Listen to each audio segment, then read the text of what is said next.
What's up guys, welcome back to a new Dying Light 2 video. Today I'm going to be talking about what I think is probably the biggest plot hole so far in Dying Light 2. I just don't really like what they're doing with Dying Light 2 as far as this certain thing goes, and I'll get to that in a second here. But I think it will be a plot hole if they don't address it in a way that is necessary. And this will make sense in a second here, so let me just get right into it. So just to start off, for those of you who don't know, the protagonist from Dying Light 1 was infected and had to receive Anizin and use Anizin for himself to basically stay as a human and not turn into a zombie. So in Dying Light 1, the system was fairly simple. Basically, the only way you could become infected was if you ran out of Anizin to take, and the Anizin was basically just an antiviral drug you took that kept you from turning into a zombie. And for most of the game, the Anizin was being regularly dropped from the GRE, and that's basically how everyone in the city was staying human and not turning into a zombie. But in Dying Light 2, it becomes a lot more tricky since the game takes place 15 years after the initial outbreak of the virus, which also means that Anizin isn't going to be available at all, really.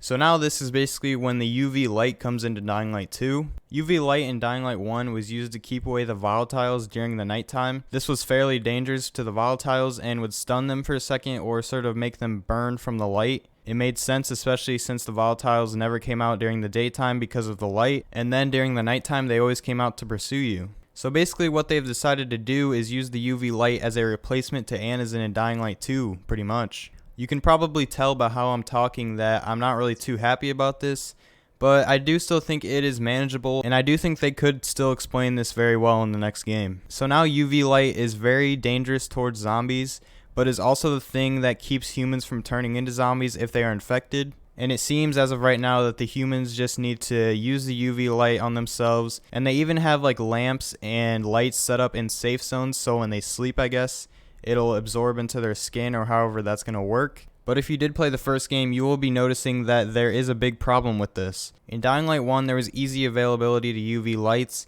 and they even had lampposts around some safe zones. Now there's no question this would have definitely kept people from turning, and they probably would have noticed this in some time. Now basically the only way they can fix this sort of plot hole, I guess, is if they say that the virus evolved and UV light became more harmful to it and even gained the ability to keep humans from turning. It definitely seems like that's the route they're going to be taking. Personally, I really don't like that. For me to be content with this in Dying Light 2, I really think they need to explain this deeply and somehow make sense of how the UV light is keeping humans from turning.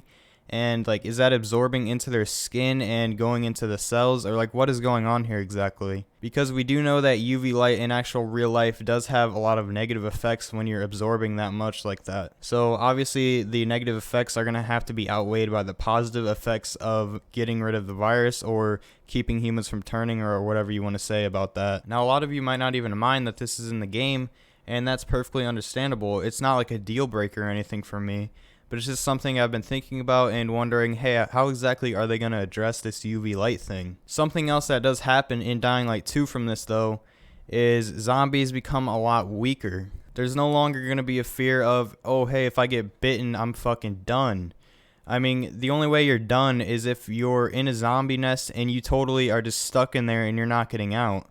If you just get a simple bite on the arm, you can just fix that with some UV light, it's looking like. Now that's what it seems like to me right now. Maybe there's like an extent to what the UV light can do, but as far as I know, the UV light is looking to be pretty powerful. I think this is really going to downplay Dying Light 2 zombie gameplay especially, and I think the amount of human interference with each other is just going to be escalated, and we obviously knew that based on the factions and everything else, and personally this isn't a problem with me, but I know a lot of people are going to be disappointed if that sort of does happen, where the zombies are being downplayed more and humans are more the problem. So yeah, in Dying Light 2, I want them to really explain how UV light is becoming a healing sort of thing like the Anizin was.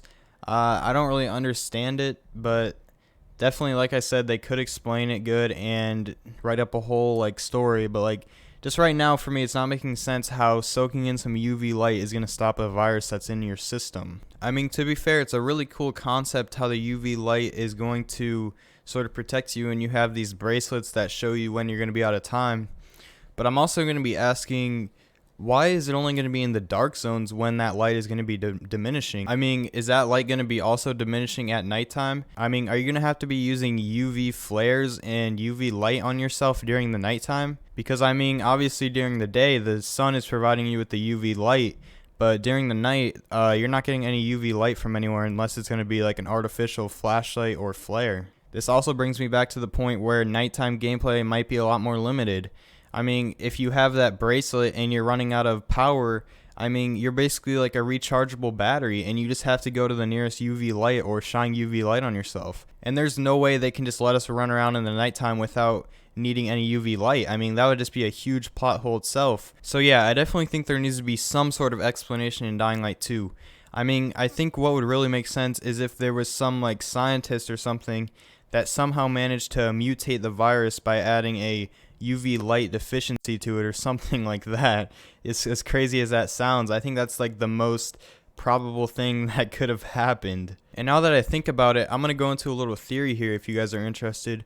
What if all of Camden's and Zare's research from the first game was leading up to this? What if this was the final product of their research, as we never got to see that after Dying Light the Following where Crane died? What if the research ultimately came to UV light was the cure? Because we always had them talking about a cure in Dying Light 1, but everyone knows viruses don't have cures, but this is the closest thing we're going to get to a cure is UV light stopping you from turning. But of course, that's assuming that no one realized that UV light was doing anything to the virus. So yeah, that's pretty much going to be the end of the video. Let me know what you guys think about the UV light. Do you like it? Do you not like it? I definitely don't like it unless they explain it well. Do you think they should have just left everyone uninfected in this game and then just had the threat of zombies infecting you and then you're just pretty much done? Or do you like the system of UV light where they sort of ensure people's lives even if they are infected? I mean, this is really just going to come down if you prefer PvP with humans or zombies, because as I said, like during the nighttime and everything else, like UV light is not going to be available, so I think gameplay there might just like suffer unless they're going to come up with some like sort of advanced UV system that allows you to just keep going during the night. But yeah, let me know what you guys think in the comments down below. Like the video if you enjoyed it, and subscribe with post notifications on if you do want more Dying Light 2 content in the future. I'm going to be doing updates, a live stream on the 22nd for the dev showcase where we might possibly get more news or gameplay, and I'm going to be doing just news and more speculation on Dying Light 2. And a full playthrough when it comes out as well. But yeah, besides that, follow me on Twitter. Link is going to be in the description. Join the Discord. Also, link will be in the description. And the Patreon link will also be in the description if you want to donate. Thank you guys for watching, and I'll see you guys in the next video.